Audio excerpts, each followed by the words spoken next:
Welcome to the Heroes of the Storm Deep Dive panel. Your panelists are Matt Cooper, Phil Gonzalez, Richard Koo, Brian Sousa, and Alex Sun.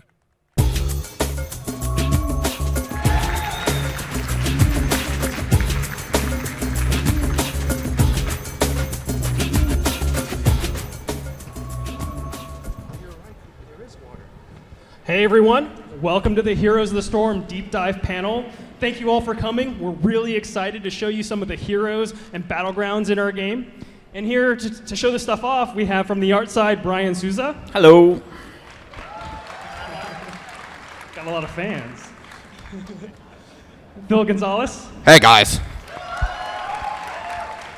And from the design side, you have me, Alex Sun. Thank you. Matt Cooper. Hey guys. And the man who's going to start us off, Richard Koo. YOLO, BlizzCon. All right, so just by a quick show of hands, can you guys raise your hands if you've gotten a chance to play Heroes of the Storm? All right, that's awesome. So let me start with a little story.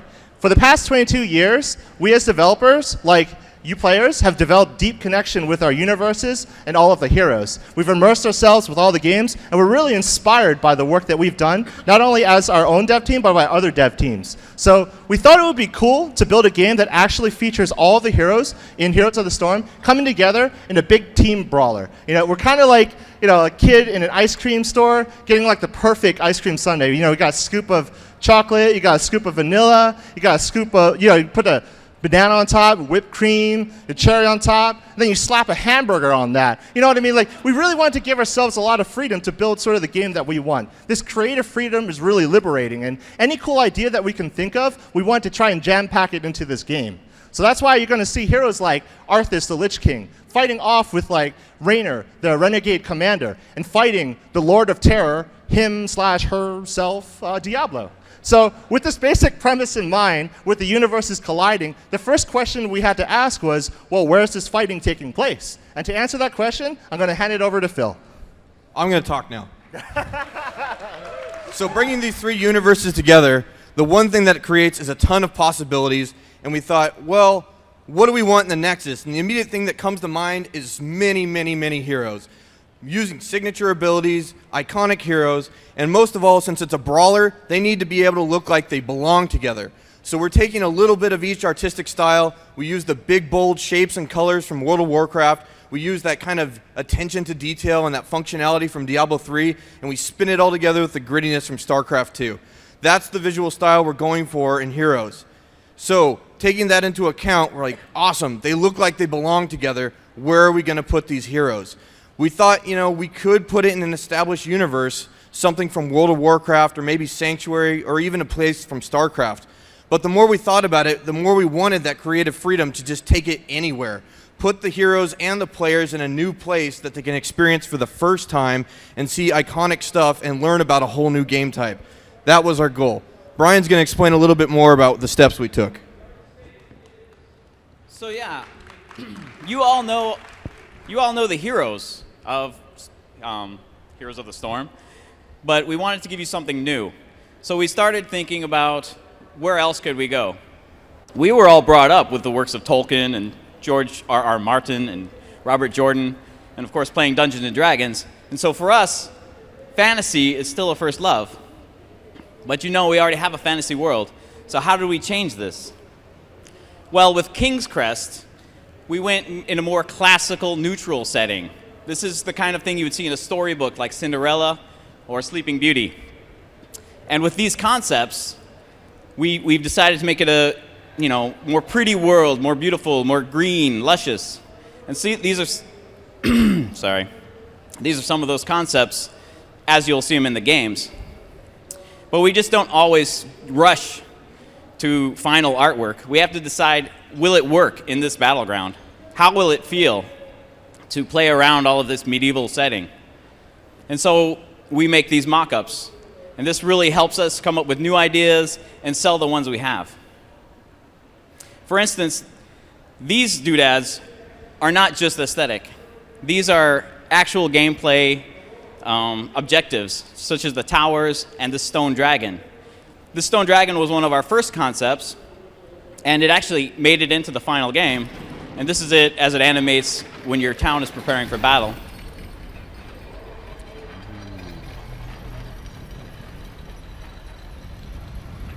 The battle begins in 30 seconds.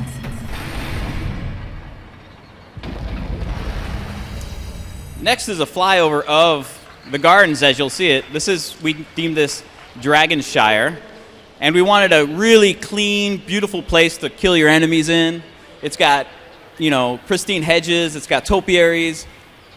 If you played, the main objective here is bringing the Dragon Knight alive, and so there he is in the center of the map.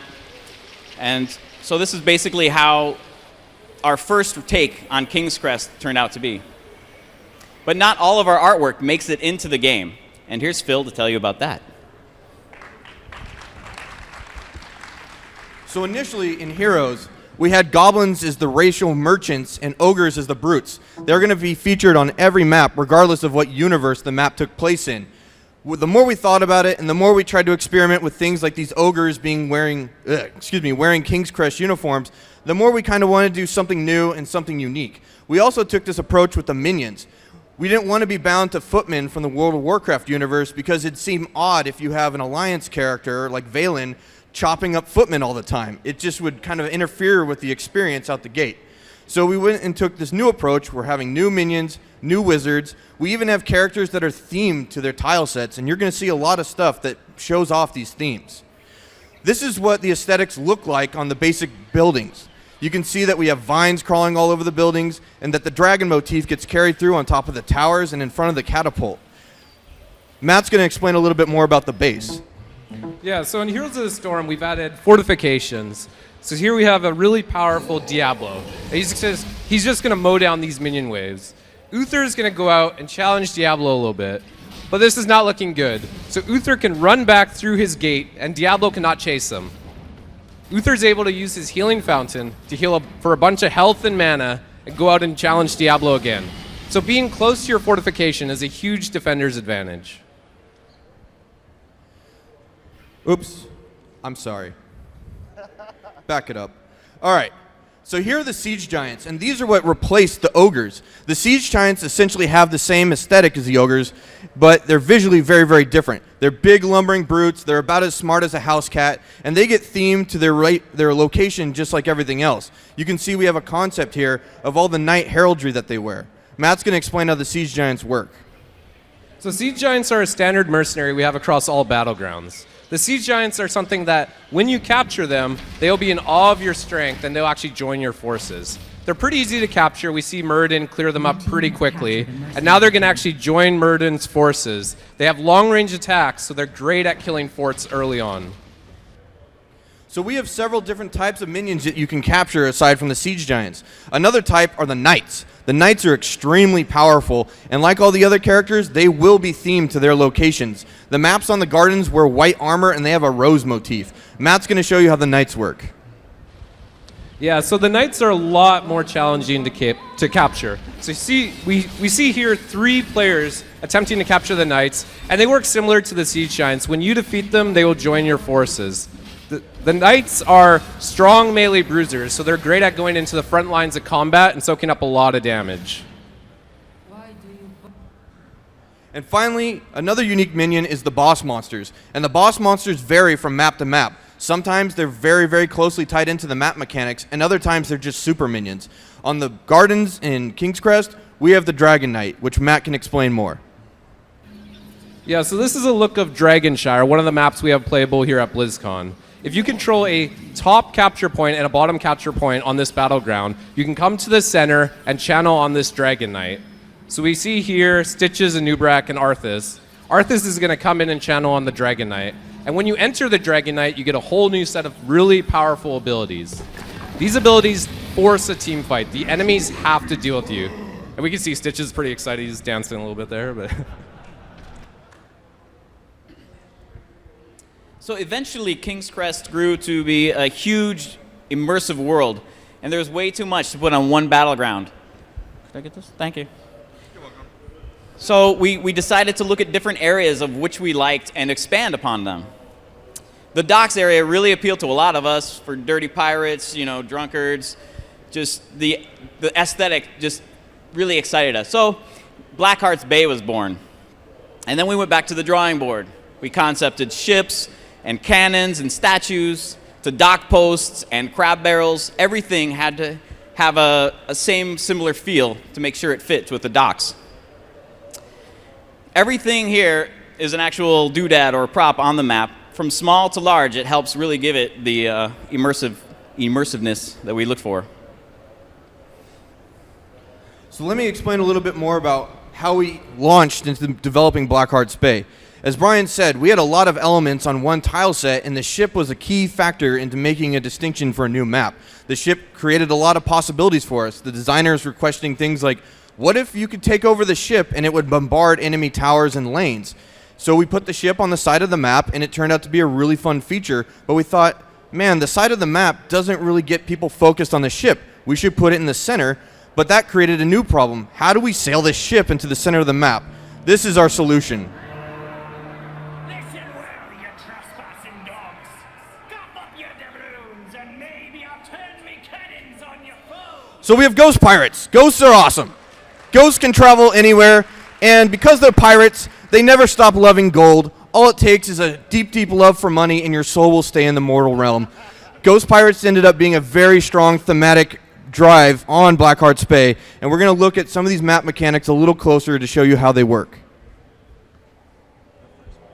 But Zeus is going to talk. I'm sorry. I'm sorry. So this is a flyover of what we have for Blackheart's Bay right now.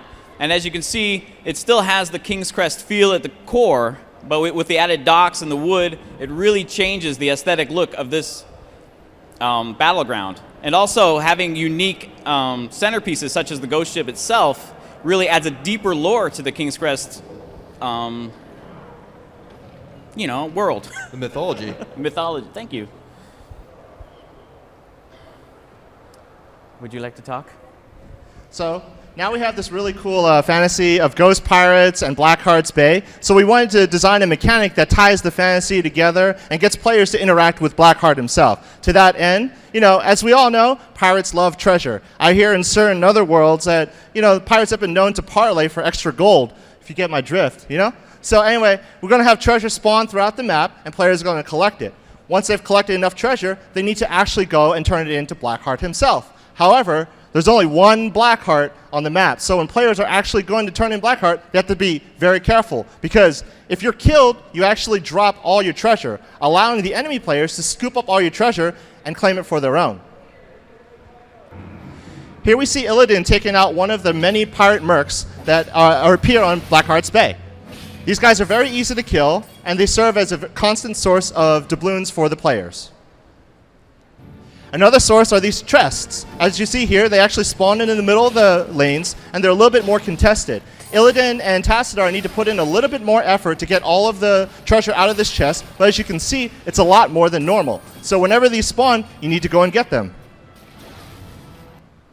As I mentioned before, when you go turn in the treasure to Blackheart, you got to be careful, because when you have enough treasure, it's almost like you become the quarterback. The entire team wants to protect you, make sure you can safely deliver the payload to Blackheart. But the enemy team, they want to sack the crap out of you and steal all the treasure for themselves. So here we see a treasure-filled Abathur crawl into Blackheart. Unbeknownst to him, Scumbag Diablo and Scumbag Nova come out and gank him. Oh man, that's so many coins.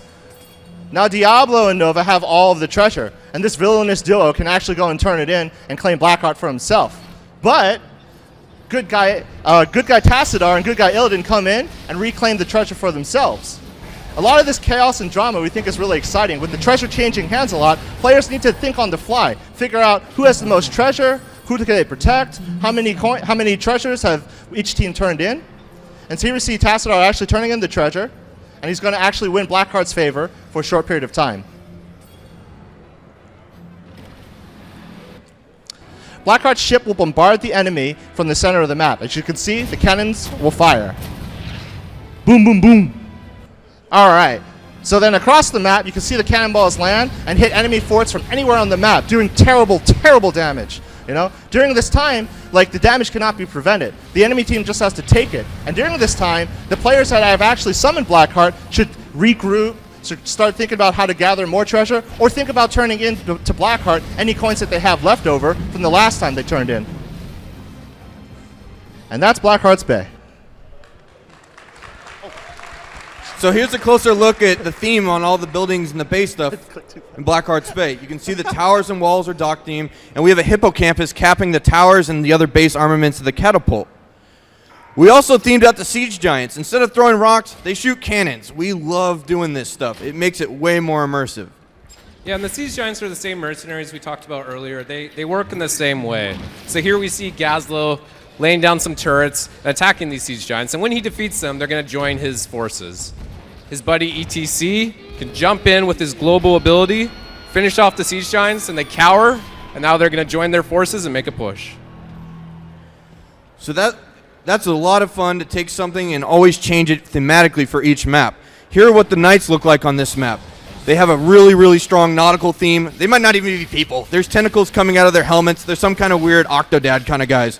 Anyways, they still take coordination to kill, and they have huge anchors and stuff to beat the heck out of your enemies once they join your side. Next, we're going to take a look at the boss monster on Blackheart's Bay. Yeah, so this is the Grave Golem, and he's kind of like a really big knight. You need your whole team to defeat him. So here we have a group of 5 players coming in, and they're going to fight the Grave Golem. And he has some WoW-style boss powers where you have to try and dodge them for maximum efficiency. Similar to our other mercenaries, when you capture him, he will join your forces, and he kind of forces a team fight as the enemy players have to come deal with him. So Cursed Hollow... Oh. No, Artist not time. you. Artist time. I'm Nick. Whoops. So we weren't finished with King's Crest just yet. We wanted to see what the outlying countryside might look like. Out here, where the King's Law was barely a whisper, the Raven Lord set up his domain. And of course, more concepts were drawn up. Most of these we focused on, like the Fall Harvest and a huge Raven motif. The colors themselves give this whole map, this whole battleground, a different feel. It's very spooky, it's very somber, and of course, perfect place for the knights and the grave golems to live. This map also has a unique objective to it, and Ku here will be talking about that. But I'm going to pass that privilege over to my buddy Matt. Knew it. So now I'm actually going to talk about Cursed Hollow.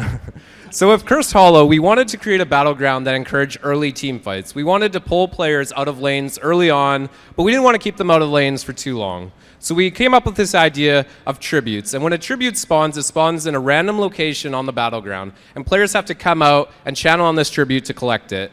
And if you gather 3 tributes, you give your team a map-wide power play. The enemy minions are significantly weaker, and their forts don't even fight back. And of course, as I mentioned, because these tributes spawn in random locations, there's different strategy depending on where they spawn. So if they spawn near a friendly watchtower, you might not have to send your whole team to fight over it. But if it spawns deep in enemy territory, you might have to give it up or do a big team push to try and secure it. So this is a pretty standard 3-on-2 in the bottom lane on Cursed Hollow. We see players are kind of skirmishing, but a tribute is going to spawn soon. So players are going to have to leave the lanes. Now the tribute is spawning pretty close to this lane, so it kind of makes sense that all 5 of these players are going to go contest this tribute. But we're also having Stitches come in from another lane to try and help out his team. So as the tribute spawns in, a player has to channel on the tribute to collect it. But you can't just ninja the tribute. You actually have to control the area because damage prevents the channel. So we see the team fights going to continue, and it looks like the red team has kind of pushed them back, and they're going to attempt to channel on the tribute again. But channeling on the tribute actually takes quite a while. So the blue team's able to come back in and force the fight. And we'll notice not all 10 players are fighting at this tribute. There are still players in other parts of the battleground pushing lanes or taking objectives. And it looks like Tyrael and Tassadar were able to clean up. Tassadar is now going to channel on the tribute, and Tyrael is actually going to stay nearby Tassadar to make sure that they're actually able to secure this tribute and no more team fighting occurs. So when you gather 3 tributes, that's when you actually summon the curse. So this team with Uther have 2 tributes right now, and Uther is going to collect the 3rd tribute. Now Uther is traditionally a pretty low damage hero. He can't normally kill minions or structures too quickly, but because of the curse, his damage is basically amplified against the minions and structures. So we see with a single Holy Radiance, he's just able to annihilate the minion wave. And we're cheating a little bit here. The structures would not normally die that quickly, but they don't fight back. And Stitches is outnumbered. He's against a level 95 Uther, so he goes down pretty quickly. And we see here the towers don't actually shoot back at Uther because of the curse. So the enemy team is basically forced to fight fires all over the map. So let's take a look one more time at this creative freedom I've been talking about. Once again, we've applied the Ravenlord aesthetics to everything on the map, like the front of the catapults and towers having Raven motifs, and the walls and towers being kind of more decrepit and crumbly and wrought iron. We really, really like doing this, and the thing we like the most is it gives us the creative freedom not to be bound to things like ogres or goatmen or things from other universes. Yeah, we can do those in specifically themed maps, but as a general rule of thumb, this is a very universal, iconic character that will always be understood no matter what tile set you're on, and they always will work the same way. You just see slight variations. So here are the variations for the knights, and these guys are just super hardcore black knights waiting in the forest, and they have their shrines. But because they're iconic and we always know what they look like, we know we're going to need teamwork to defeat them, and that once they're defeated, they'll join our forces and be a really awesome pushing power.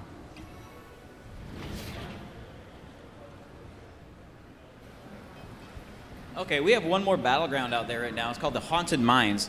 And this one takes heavily from the Cursed Hollow tile set, so you'll see a lot of similar things.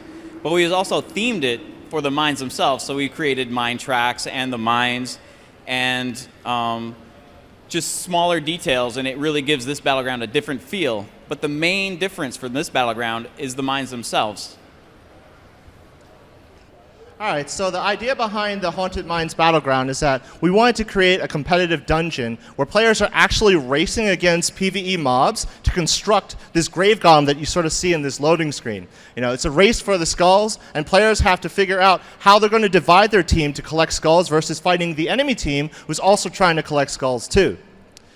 You know, when we first decided to make this map, I thought we were kind of crazy. I was like, guys, are we actually going to make a multi-layered map on a single battleground that has 2 different tile sets and whatever? And heck, I was proven wrong. And this is kind of an example where if you push the... Whoa. Hello? Oh, okay. When you really push the tech, art, and design, you create an experience like no other that's really unique and extremely exciting. So here you see Draenor, Kerrigan, and Zagara. They're just laning normally. They're fighting off the minions, but soon the Ravenlord is going to call and say that the Haunted Mines are open. So when the Haunted Mines open, you just need to right-click on the mine shaft to go down below. And you can kind of see some of our cool tech in action. You can actually see Kerrigan and Zagara appear below. And as Draenor actually right-clicks on this shaft, he's going to be teleported into the mines.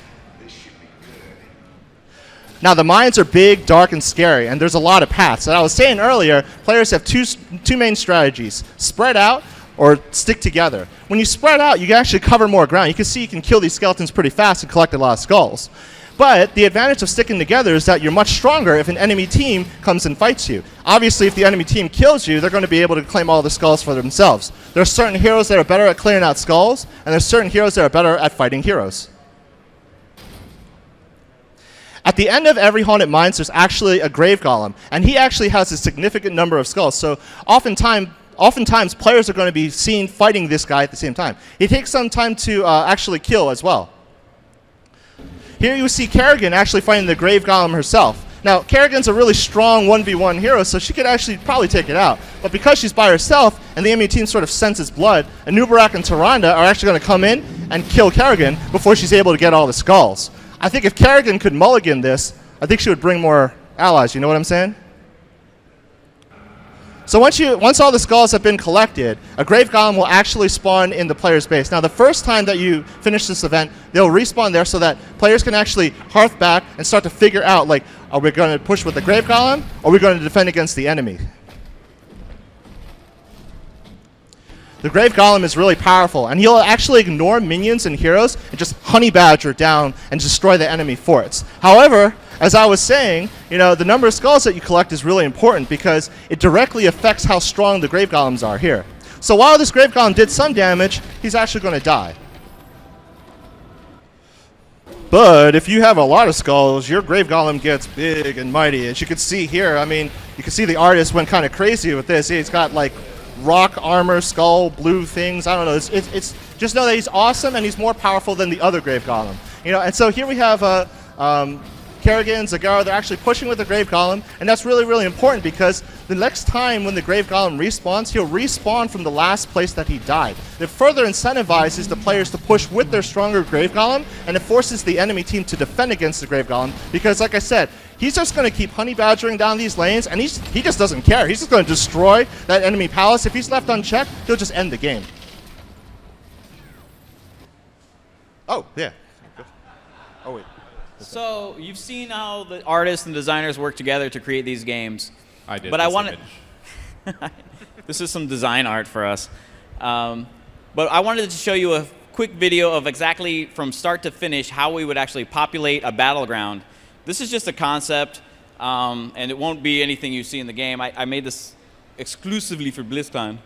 So, So here we go. We start with a blank map. This is sped up a little bit. And we paint down the textures.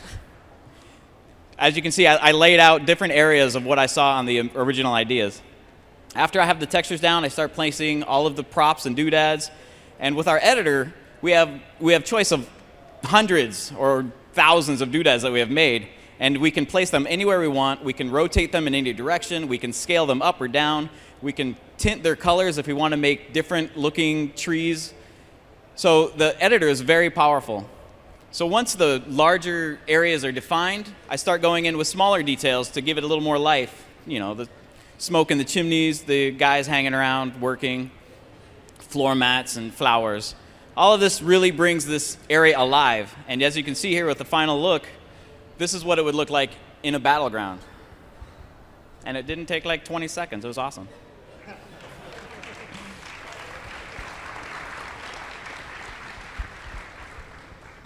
So we've talked a little bit about how we design our battlegrounds. Let's go into a little bit of detail on how we design our heroes. So you may have heard this from other panels, and this is one of the core design philosophy values that we actually follow. What is the fantasy? And for Heroes of the Storm, it couldn't be more important. What is the fantasy really speaks to, when you think about playing these heroes, what do you imagine them doing? What is the universe that they're in actually like? What kind of powers have they used in the games? What kind of cinematics have you seen them do things? Like when I look at Draenor, I think about how he's a Terran in a Marine suit, and he uses a big gun, and he calls in Banshees and Hyperions. When you look at Arthas, you see him summoning Sindragosa. He's got a legion of undead. All this cool stuff.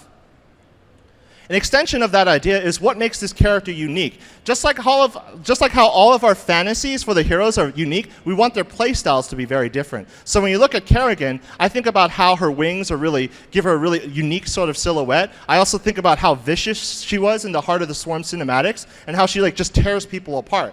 I look at Diablo and I think, man, this guy's really big. He's going to knock people over. He's going to breathe fire on people. He's going to just burninate the countryside. And then I look at a hero like Tyrael, and he's a warrior, he's an angel, he's probably pretty tough to kill. What kind of things can he do? I also think about how the cursed angels in Act 4 of Diablo 3 were moving around like lightning fast, and that's what I think of when I think of Tyrael, at least.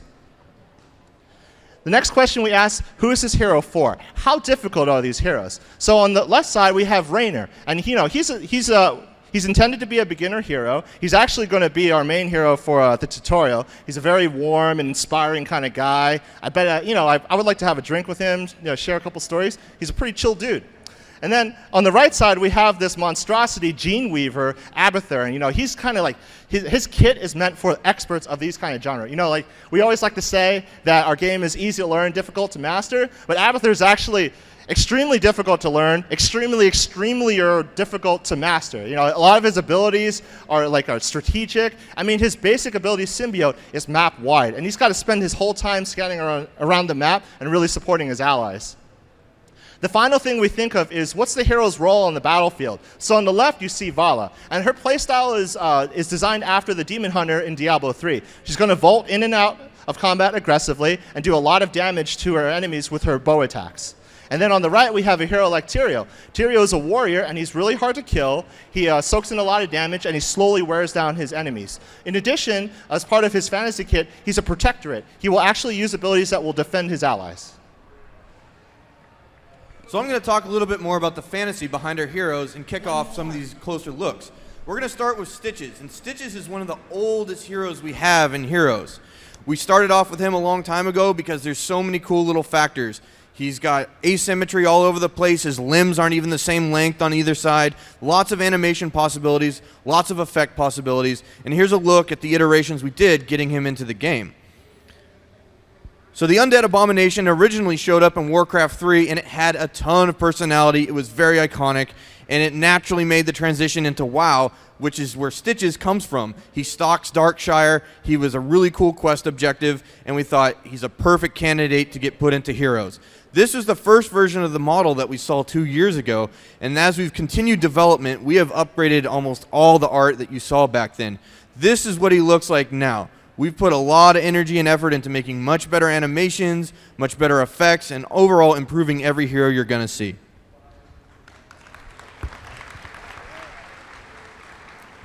So Stitches is a warrior, and in Heroes of the Storm, he has abilities that let him pull enemies into his team. And he has abilities that make him very difficult to kill, but he's also great at setting up his team. So we're looking at a screenshot here of Stitches hiding behind some trees, and Arthas is unaware that Stitches is there. So Stitches can use his signature ability Hook to pull Arthas in and to start a fight. So here we have Stitches landing the hook and pulling Arthas in. And Arthas and Stitches are going to brawl for a little while. And Stitches has an ability called Devour, which he can use to do a lot of damage and heal himself. After he lands that ability, Arthas has to run away, but Stitches is able to secure the kill with his Slam ability.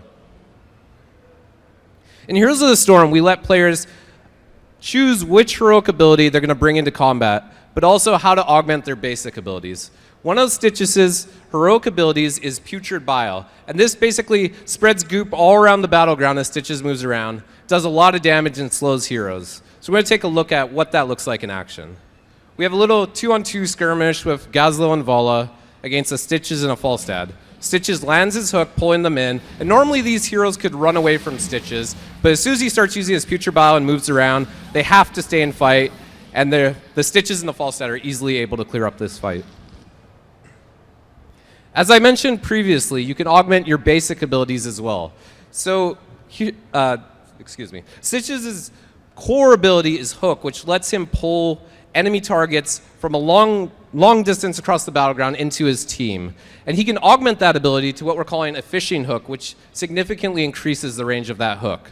So we'll see what that difference is. So the blue Stitches has now upgraded that hook ability, and we can see just how much further that goes. So you can basically choose these different talents and customize your playstyle. And now players from both forces now have to change up how they play to counter against this new ability.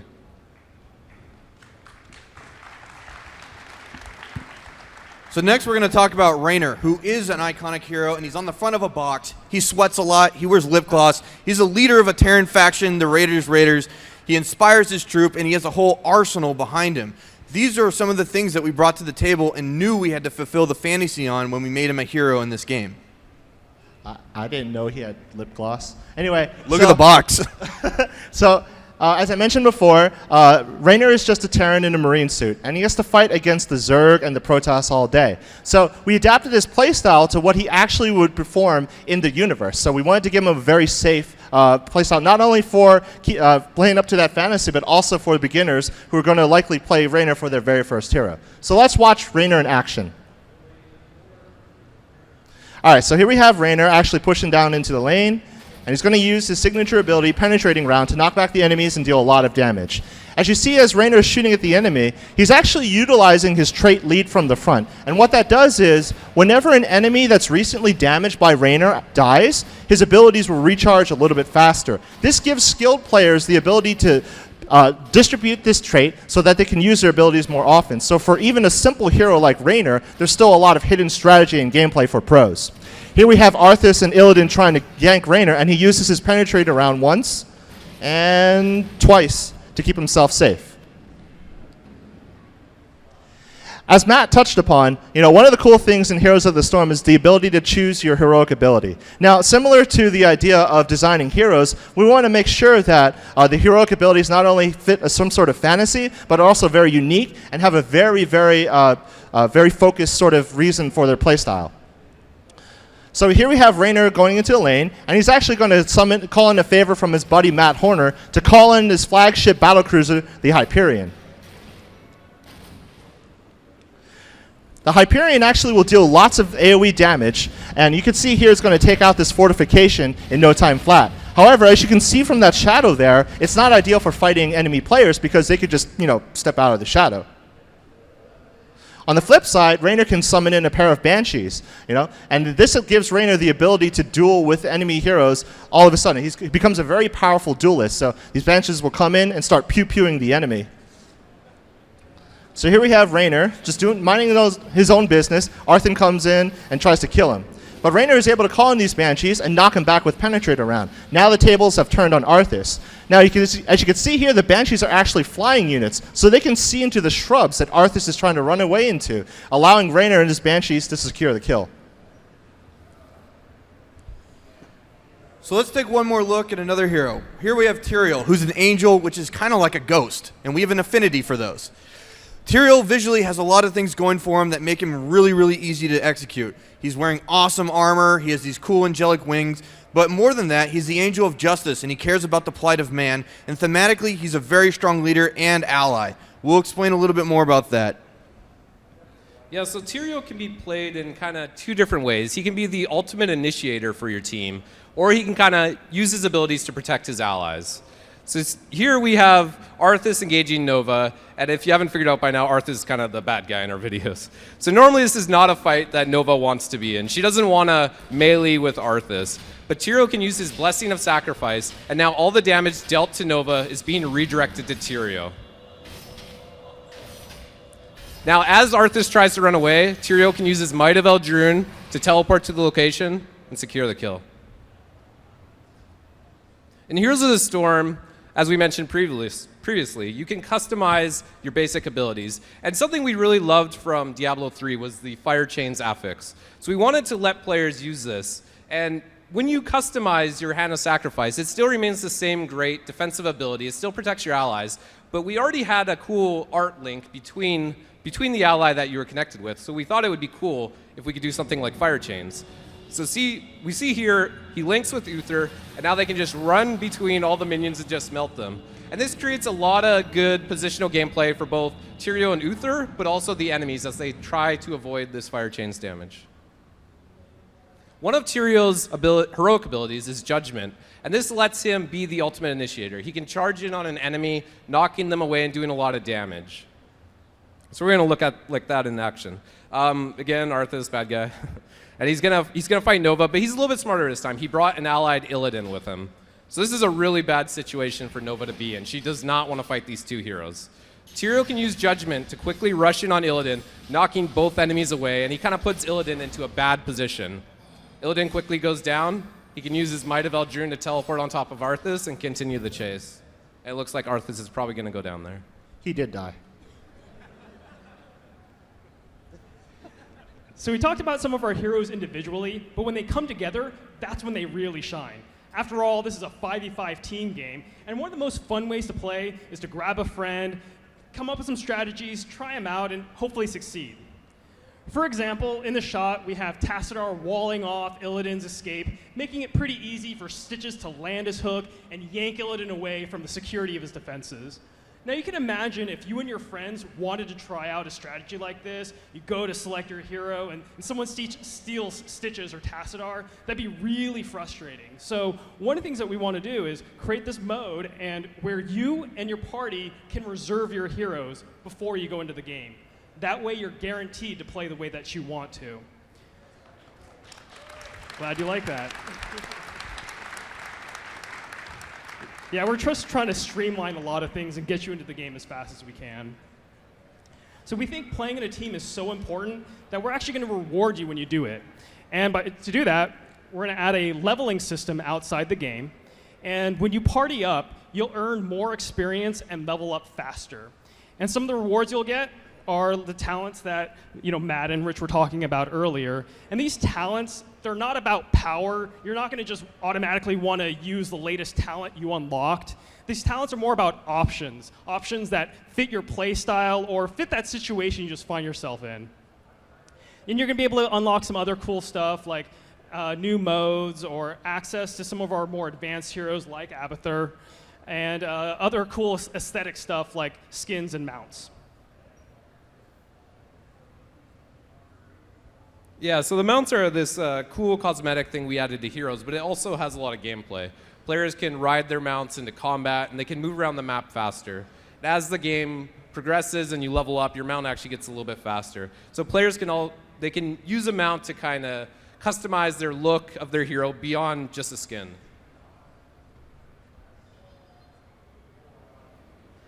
This is an awesome Terran mount that I love. I like this one. And this one is mine. So let's move on to skins. So as you can see here, we're having a ton of fun making skins. We have so many ideas, we can't stop thinking about them. And up here are a few examples of the skins that we are currently implementing or planning on doing. As you can see on the top row with Uther, we have things like the pirate costume, or maybe he's part of a different faction. Maybe he's a Bloodsail Buccaneer, just like the Nova right there that's infested. Maybe they took a different turn in their lore.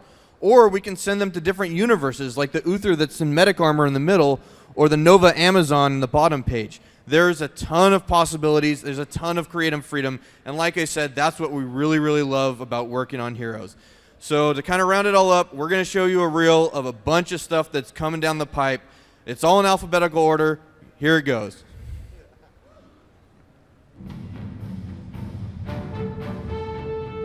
So while the video plays, if you guys want to line up for some questions, we'll be happy to take them. And after the questions are done, please stick around. We have a live match. You'll be able to cheer on Matt and Koo and some of the other designers as they play. And we have our own Dustin the Rock Browder commentating as well, so you don't want to miss it.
That's my favorite.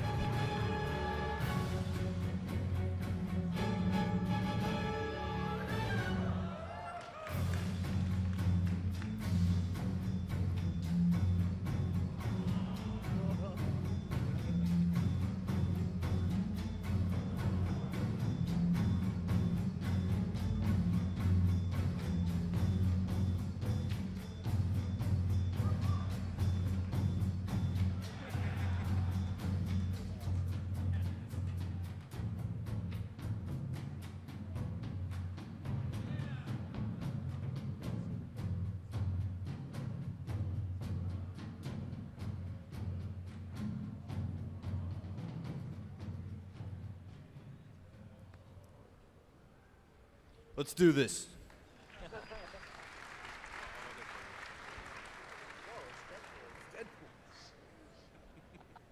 I can't see. All right, my question is, are we going to have like skins or anything from as far back as the Lost Vikings or mounts from Rock and Roll Racers? I can't hear too well, but were you asking if we're going to have Rock and Roll Racing and Lost Vikings characters? Yeah, mounts and or skins. Yes, we are. It's going to happen. Can I get a skin? Can Deadpool get a skin? What's that? Can Deadpool get a skin? I can't hear. Thank you very much. Sorry, could. Oh. Thank you.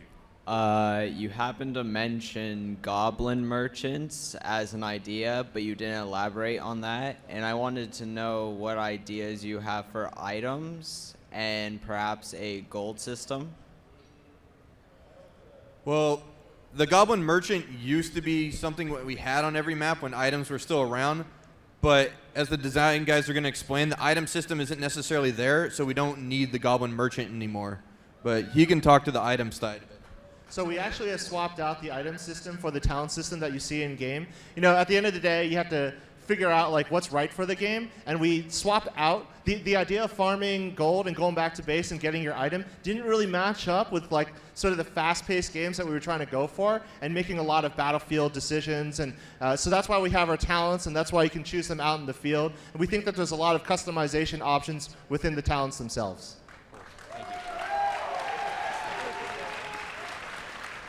It's like every hero has their own item shop, essentially. I noticed a lot of fantasy-oriented stages in the demos, and I'm wondering if there's going to be any added that would be more along the lines of stuff that would be in tune with the StarCraft angle.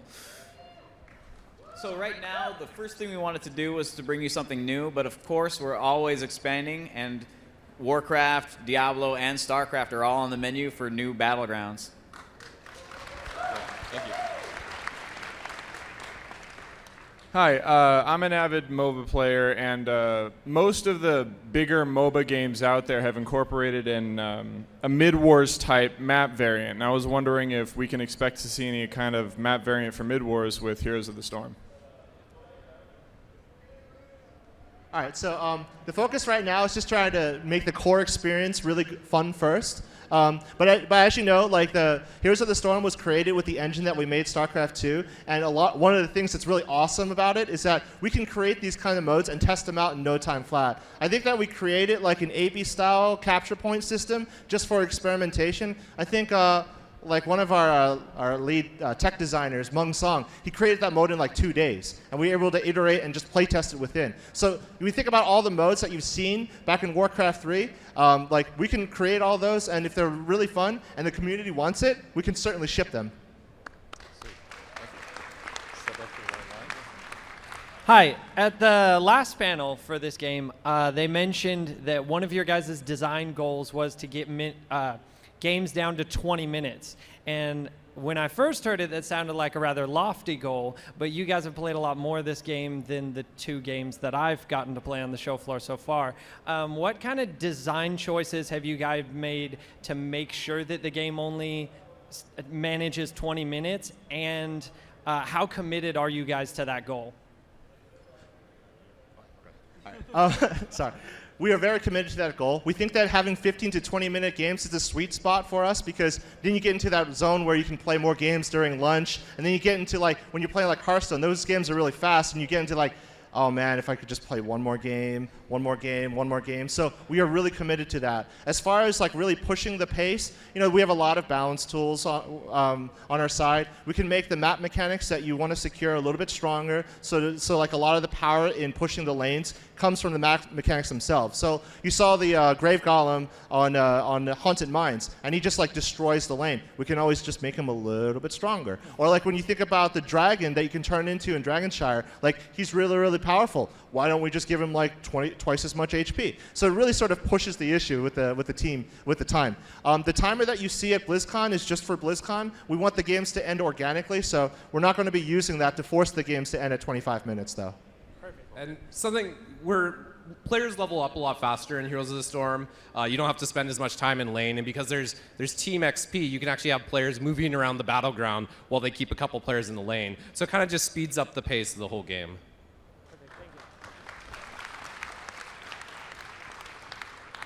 I had a question about Abathur's ultimate, Final Evolution. I'm curious how you see it fitting into the rest of his kit and why it seems like that's his only choice for an ultimate. So the reason why the reason why Abathur only has one heroic ability right now is because we thought that, like, for BlizzCon, being able to control any other hero on the battlefield and being able to use their heroic abilities was enough to sort of show, like, how committed we are to making him sort of like a really team player. You can imagine, like, when really skilled players are coordinating their teams, they're going to think, so if we have 2 Kerrigans, we can actually double up on Summon Ultralisk, and then we can just, like, bash the team in. We actually do have designs for Abathur for his second heroic ability, but we just haven't implemented it yet. So we do have plans for more. And how does his current ability fit more into like the kit and the other abilities that he has? Like, where's the synergy there?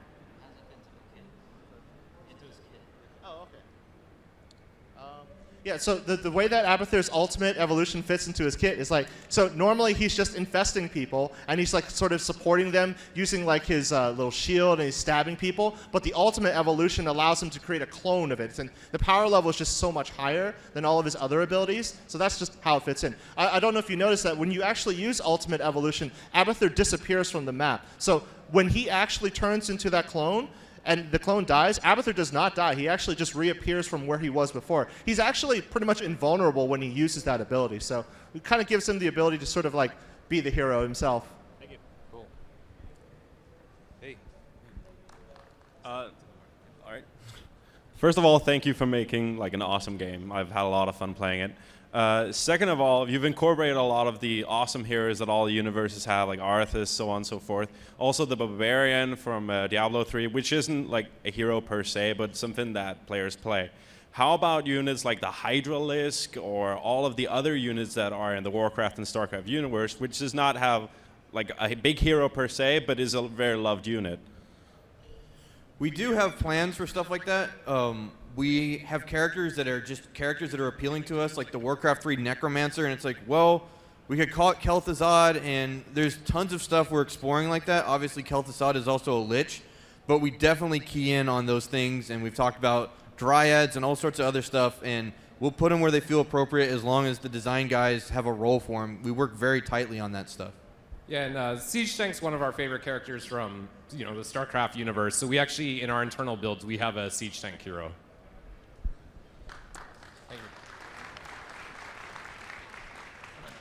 Hi, you mentioned that you would have like an account level where you could unlock additional heroes or talents. Will you be able to pay money to unlock those? And do you guys have a general opinion on pay-to-win mechanics?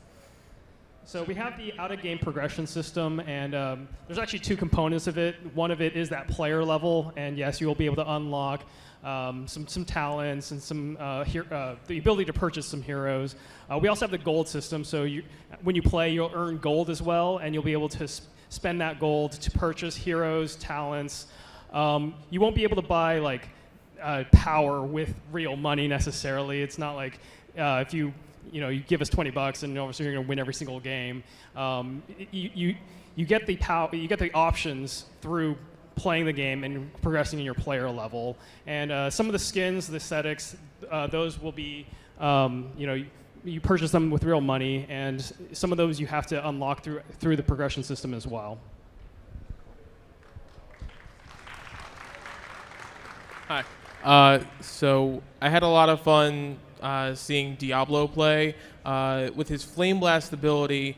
Now, I know you were talking a lot about having their iconic abilities, and as anyone who's played Diablo 2 and died many, many times to Diablo will attest, his Flame Blast is actually more of a lightning attack. I don't know if you were planning to change that or make it a different skin or anything like that. We get this feedback a lot, and the important thing to key in on is we are still iterating a ton, and we pass those comments back and forth all the time of like, maybe this character should do this a little bit more, or can we change this visual? But since we're still iterating and testing a lot, like we are by no means done, and those visuals could change anytime, and we're definitely thinking about it. We see the same stuff you see, and thank you for pointing it out. Hey guys. I played Stitches and I played Kerrigan, and I had a whole lot of fun. but I noticed you guys touched on how easy it was for you to make new maps. And I was wondering if that decision sort of factored into deciding not to go with the classic Aeon of Strife map, or like what led to the decision to just absolutely not go with that map. So we feel that having multiple battlegrounds with different mechanics that change the way that you play is actually a key feature for us.